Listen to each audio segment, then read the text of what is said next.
거기서 지금 새누리당 지도 체제하고 저희하고 확연히 다른 차이점 중에 하나입니다. 예, 지난번에는 옛날에 민주당 시절이나 이럴 때는 또 같이 통합형을 하기도 하고 그랬었죠. 그 전통이 더 오래됐었죠. 예. 그러니까 이제 집단 지도 체제라고 이제 그랬는데, 예. 그 뒤에 이제 정세균 체제 때, 이제 집단 지도 체제도 또 순수냐 뭐 단일성이냐 뭐 이렇게 좀 차이가 있어요. 예. 그래서 정세균 대표 때까지는 어쨌든 그 집단 지도 체제였었는데, 이 집단 지도 체제가 이제 저는 좋게 운영하면 그것도 장점이 꽤 있다고 봅니다. 그 당에 이제 뭐랄까 뭐 표수대로 이렇게 순서는 정해지지만 그래도 당에 좀 큰 리더들이 최고위원을 차고 당을 이렇게 같이 이끄는 면에서는 또 좋은데, 이게 또 선거 때 경선하던 사람들끼리 이제 같이 이제 회의체가 되다 보니까 사사건건 이제 서로가 서로를 견제하는 또 그런 게 되고, 뭐 당의 예산, 인사 이런 모든 문제가 자꾸 나눠먹기식으로 되고, 저희 당이 지금 2004년부터 지금까지 당대표가 모두 29명이었다고 하거든요. 그만큼 하여튼 당대표의 뭐랄까, 안정성, 또 이 리더십, 이게 좀 불안한 거예요. 물론 뭐 여러 가지 다른 원인도 있지만. 그래서 지난번 그 김한길 체제 때부터 오사전당대회 때죠. 좀 당대표한테 확실한 권한을 주자. 그래서 이제 그걸 투트랙으로 만든 겁니다. 그래서 당대표 경선 나와서 떨어진 사람은 뒤에서 이제 쉬면서 뒤에서 도와주는 형식으로 하고, 그래서 당대표가 책임을 지고 그때 인사권과 재정권까지도 다 당대표가 행사하도록 그렇게 해서 이제 투트랙이 됐고, 이번도 뭐 일단 그렇게 하자는 의미 있습니다. 이제 그 당권 대권 분리가 2012년도에 그때 총선과 대선이 같은 해 있지 않았습니까? 그러다 보니까 이제 대선 후보가 당대표가 대선 후보도 되고 또 총선에 공천권도 갖고, 이거는 좀 모양새도 그렇고 지나친 권한을 행사한다 해갖고, 그래서 어쨌든 뭐 두 가지 목적이 있다고 그러더라고요.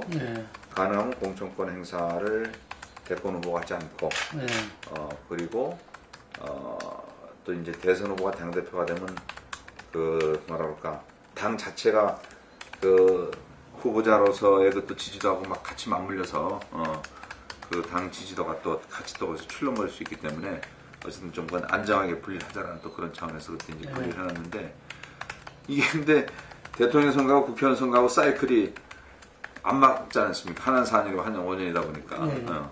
그 다음 선거는 사실은 국회의원 선거, 대통령 선거 2년 전에 이루어지는 거예요. 하나는 2016년 초에 이루어지고 하나는 2017년 말에 이루어지고. 그러다 보니까 이번에 그럼 공천권을 행사하지 못하게 하려면은 아예 2년으로 확 당겨서 2년 전에 그만두게 해야 되는 것이 아니냐라는 이제 문제제기가 있었어요. 그러면 내년 말에 그만둬야 됩니다. 2017년이 대통령 선거니까 2년이면 2015년 말에 그만둬야 되는데, 그럼 2월 달에 전당대회에서 2012년 말에 15년 말에 든다고 한 10개월 하는 거죠. 그리고 또 전당대회를 해야 되고, 그래서 이거는 너무 좀 자기적이다. 그리고 솔직히 이거는 이제 문재인 후보를 염두에 두고 하는 거거든요. 그래서 또 특정 후보를 또 염두에 둔 것이고, 뭐 지금 누가 대통령 후보가 될지 아주 뭐 예단하기 어려운 상황인데, 그리고 과거 또 뭐 DJ 때도 그렇고 박근혜 대통령도 그렇고 다 그 당 대표를 하면서 국회의원 공천권 행사를 했는데, 잘하면 또 본인한테도 당연히 유리할 수도 있는 거고, 그래서 그거는 뭐 이렇게 2년씩 해갖고 하는 건 너무 좀 자기적이다 해서 당권 대권 문제는 현행대로 그냥 1년 전에만 사퇴하면 되는 걸로. 그래서 대권 나올 사람도 어쨌든 이번에 당권 나오는 거에 대해서 제한하지 않기로.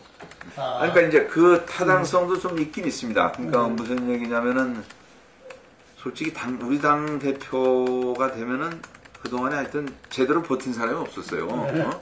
다 상처를 받고 물러나거든요.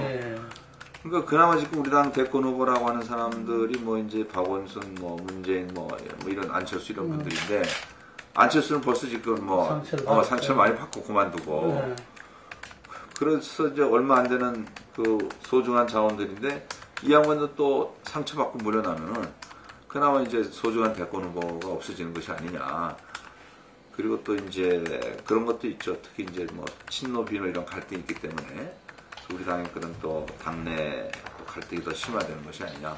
그런 차원에서 또 박지원 대표님 말씀도 상당히 또 일리는 있습니다. 저는 뭐 원칙론 갖고 얘기한다고 그러면은 예. 문재인 후보가 이런 걸 통해서 돌파를 하고 네. 리더십을 보여줘야지 네.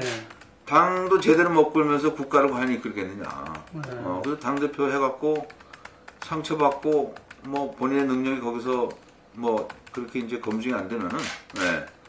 그럼 이제 본인 다른 사람한테 또 양보를 해야 되는 거죠. 그러니까 본인한테도 굉장히 큰 부담입니다, 이건 솔직히.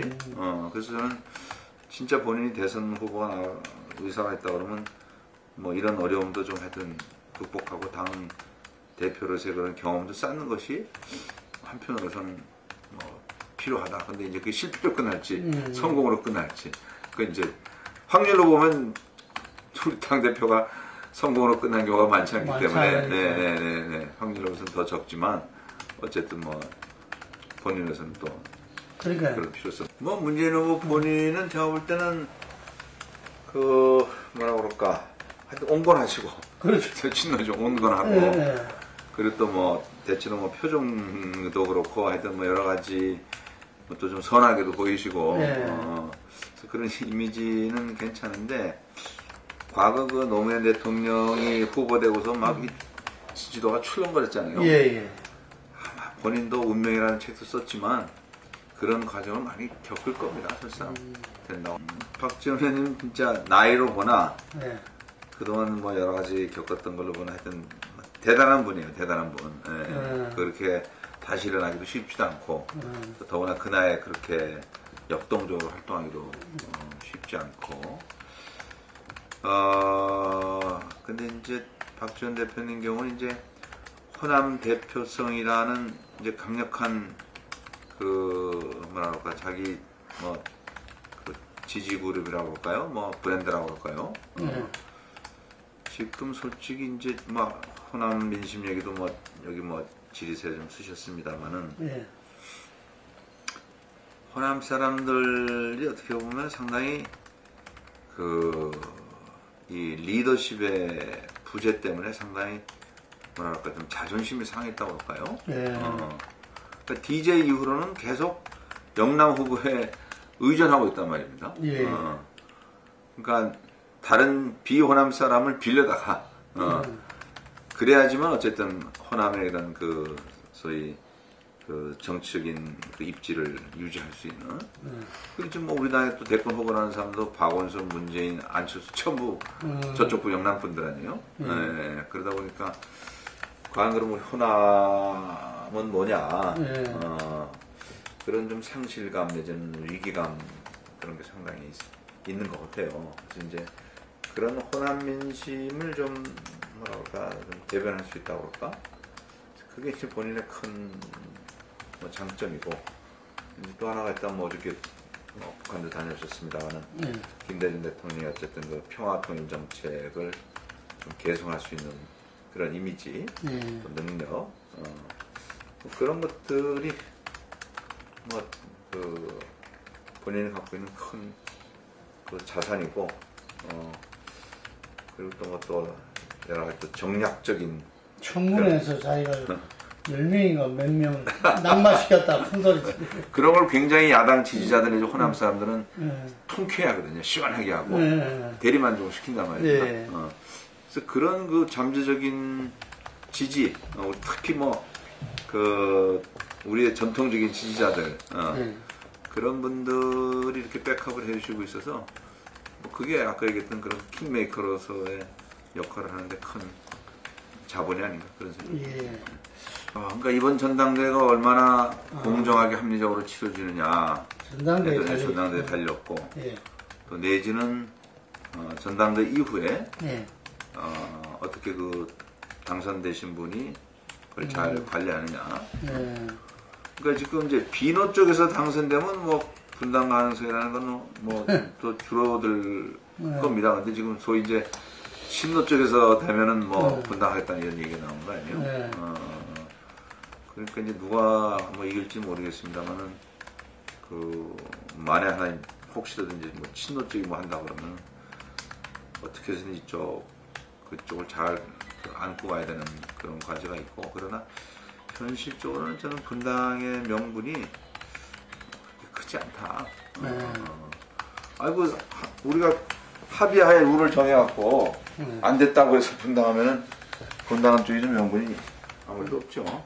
하여튼 어느 때보다 개헌에 대한 요구가 높은 건 사실이에요. 네, 그렇습니다. 그게 이제 내년에 어쨌든 출발을 못하면 또 어렵지 않겠어요? 그렇죠, 그렇죠. 네. 의리도 속해 있습니까? 저도 속해 있습니다. 저도 개헌론자 중에 한 분. 예. 네. 그러니까 다들 때는 됐다는 거죠. 그렇죠. 실제 시기가 언제냐 이 문제인데. 어쨌든 내년에 어떤 형식으로든지 뭐 적어도 이제 선거제도의 변화라도 하여튼 있어야 되고. 정계특위가 지금 합의가 아직은 안 됐잖아요. 네. 예, 아마 내년 초에 같이 될 것 같다 이런 말도 있던데. 정계특위와 개헌특위가. 아, 그럴지도 모르죠. 사실 어떻게 보면 정계특위하고 개헌특위하고 맞물려 있는 그런 그렇죠. 부분이 분명히 있습니다. 예. 그러니까 헌법을 고쳐야지만 또 개헌 선거 제도 자체가 바뀌어지는 부분이 있기 때문에 물론 이제 개헌 안 하고서도 뭐 중대 선거나 이런 것들은 좀 할 수도 있을 거예요. 그러나 그렇지 않고 틀 자체를 완전히 바꾸고, 예를 들어서 뭐 야혼제를 한다든지 또 더구나 이원 집정제를 한다든지 그러면 또 이제 이거 완전히 또 개헌 사항이기 때문에 그래서 그거 지금 맞물려 있어요. 어떻게 보면. 본인 입장은 어떠십니까?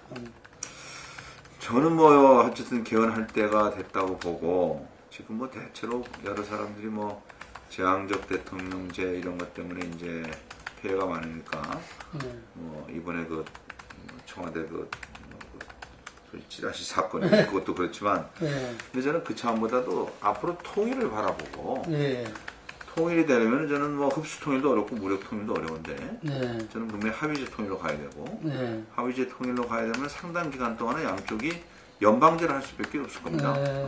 연방제를 한다는 건 양쪽이 각각의 행정부와 어쨌든 내각을 두고 그러나 어쨌든 외교나 군사는 이제 한 사람이 이제 뭐 그걸 하겠죠. 양쪽의 협의해서. 근데 그 과정이 사실은 그 양쪽이 내각제가 될 수밖에 없어요. 그리고 연방제가 된다 그러면은. 그래서 통일을 위해서 가는 잠정적인 프로세스라서라도 새로운 새로운 시각입니다. 저는 더 미래를 바라보고. 저는 뭐 대통령제에서 이렇게 내각제로 하면 어떻게 보면 혼란도 꽤 있을 거라고 생각이 들어요. 그래서 어쨌든 저는 뭐 이제 오스트리아식 이원 집정제가 우리로서는 제일 좀 바람직하다는 생각이 드는데. 김무중 대표 의견에 동의하시네. 네, 저는 뭐 우리나라 그 해방 이후의 과정하고 오스트리아하고 굉장히 비슷하거든요. 거의 뭐 똑같습니다. 근데 오스트리아는 분단이 되지 않고 그때 공산권하고 이쪽 서구 뭐 자본주의권이 서로 잘 협력을 해서 외국 군대들 다 철수시키고 결국 단일 정부를 만드는 데 성공을 했죠. 그래서 거기는 대통령은 북한하고 가깝고 국무총리 우리 남한하고 가깝고 그래요. 아주 재미있는 시스템입니다. 그러면서 어쨌든 그 깨지지 않고 잘 가고 있단 말입니다. 그래서 이제 대통령은 오스트리아가 이제 외교 군사권을 갖고 있고, 그다음에 이제 국무총리가 나머지 국내 행정권을 갖고 있죠. 그래서 이제 서로 존중하면서 대통령이 이제 국회 해상권까지도 갖고 있는데도 권리 행사를 이따 한 번도 안 했다고 하더라고요. 그 조금 하여튼 독일하고는 조금 다른 시스템인데, 그래서 저는 뭐 그게 제일 바람직한 것 같은데 어쨌든 독일보다는 대통령이 좀 권한이 있죠. 그렇습니다. 권한이 있습니다. 그래서 어쨌든 통일로 가는 길목에 저는 양쪽이 연방제를 해야 되고 그 연방제 내용이 이제 내각제 스타일로 가야 되기 때문에 그래서라도 어쨌든 저는 좀 그런 분권형 개헌으로 이제 갈 때가 됐지 않느냐. 글쎄 이게 소위 제왕적 대통령제 폐해라고 할 수도 있고 그래서 이제 개헌하자는 거고요. 아니면 박근혜 대통령 특유의 어떤 그런 좀 폐쇄적 리더십 때문에 또 뭐 그렇다는 얘기도 있고 뭐 둘 다 섞여 있을 겁니다. 섞여 있을 거기 때문에 뭐 그런 제왕적 대통령제 과거에 이제 과거 역대 대통령들이 다 또 중간중간에 이런 또 유사한 사건들이 있었잖아요. 그런 측면에서는 이런 제왕적 대통령제 때문에 생긴 문제인 것 같기도 하고, 그러나 어쨌든 뭐 이번 사건은 보면은 뭐 유출 사건이라고 이렇게 보는데, 뭐 사실 들여다보면은 분명 그것만은 아니고, 그래서 어쨌든 좀 이런 기회에 좀 더 좀 오픈하고 소통하는 그런 좀 국정 그 스타일에 앞으로 좀 변화가 있어야지.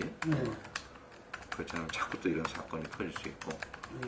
뭐 사실 대통령 레임덕이 일찍 오는 게 바람직한 건 아니잖아요. 이게 그렇죠. 뭐 반드시 야당한테 좋은 것만도 아닐 겁니다.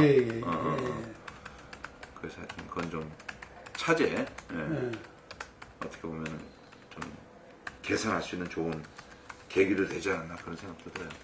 저희도 그 기본 기조를 완전히 부정하는 건 분명히 아니에요. 그러니까 특히 대한민국이 이 소위 노후에 대한 대책들이 굉장히 안 서 있잖아요. 저도 사실 마찬가지입니다. 저도 노후가 굉장히 불안한 사람인데 그런 면에서 노후가 지금 가장 확실히 보장되는 게 공무원들이란 말이에요. 또 군인들, 또 교사. 뭐 그러다 보니까 그 지금 어쨌든 과거 저희가 자랄 때만 해도 공무원이라는 직업이 그렇게 썩 선호되는 직업이 아니었는데 요즘 어쨌든 공무원이라는 게 굉장히 그 안정성, 그 안정성이 뭐 가장 큰 연금일 겁니다. 그래서 그 젊은 사람들한테 이제 선호하는 이제 직업이 됐는데 물론 뭐 그 공직자가 평소에 이제 국가에 헌신하고 또 일하면서 뇌물 먹지 말고 대신 뭐 노후를 보장해 주겠다 이런 차원에서는 뭐 공무원들 연금이 안정된 구조로 된 거는 뭐 필요는 한데 그러나 상대적으로 나 공무원이 아닌 나머지 국민들의 그 연금 상태 또 노후 보장과 비교해서는 또 너무 차이가 나다 보니까 오직 뭐 정홍 국무총리는 뭐 총리 공무원은 475만 원인가 받는다고 하더라고요.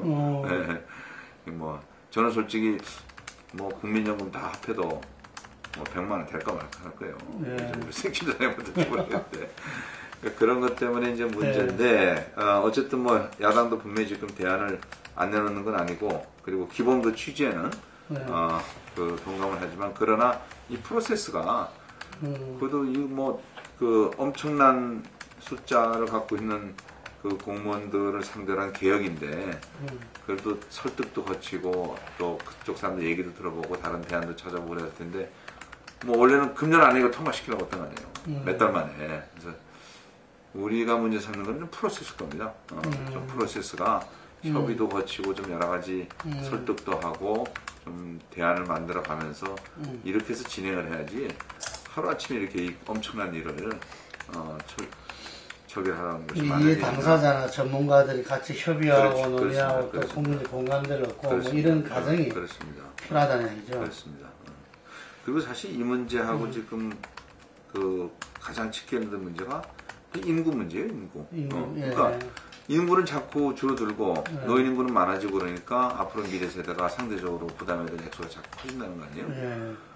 근데 상대적으로 인구 문제가 안정이 되면 이 문제도 어떻게 보면 안정될 수 있는 거예요. 그래서 돈 문제뿐만이 아니고 인구 문제와 이제 같이 연관되어 있는 문제라 인구 정책을 어떻게 해결하느냐 하나가 그게 사실은 연금 문제를 해결하는 중요한 키포인트가 거기 있다고 생각해요. 대한민국 지금 제일 큰 위기는 남북 문제도 아니고 인구 문제라고 생각을 하거든요. 뭐 사람이 있어야지 일도 하고 세금도 내고 또 군대도 가고 그럴 텐데 뭐 진짜 그 지금 세계에서 지금 거의 최저 수준의 이 출산량 갖고는 앞으로 뭐 경제 문제뿐만 아니라 국방 문제니 뭐 복지 문제니 여러 가지 문제의 가장 큰 문제가 저는 이 저출산 문제라고 생각을 해요.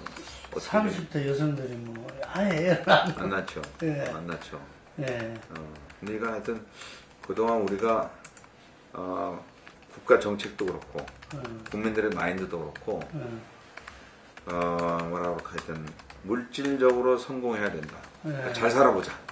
우리가 가난했을 때 그 트렌드가 아직까지 유지되다 보니까 누구든지 어쨌든 경제적으로 어느 정도 그 뭐라 그럴까 부를 창출하는 거 이게 인생의 최고의 가치고 그게 안정성을 보장하는 거고 그게 나올 때는 가장 큰 저출산의 원인인 것 같아요. 그러니까 둘 나면 아무래도 하나는 하는 것보다는 혜택이 덜 가니까 그 부모들이 이제 하나만 낳고 아예 안 낳고 그걸 비용으로 보는 거죠. 그렇죠. 비용으로 보는 거죠.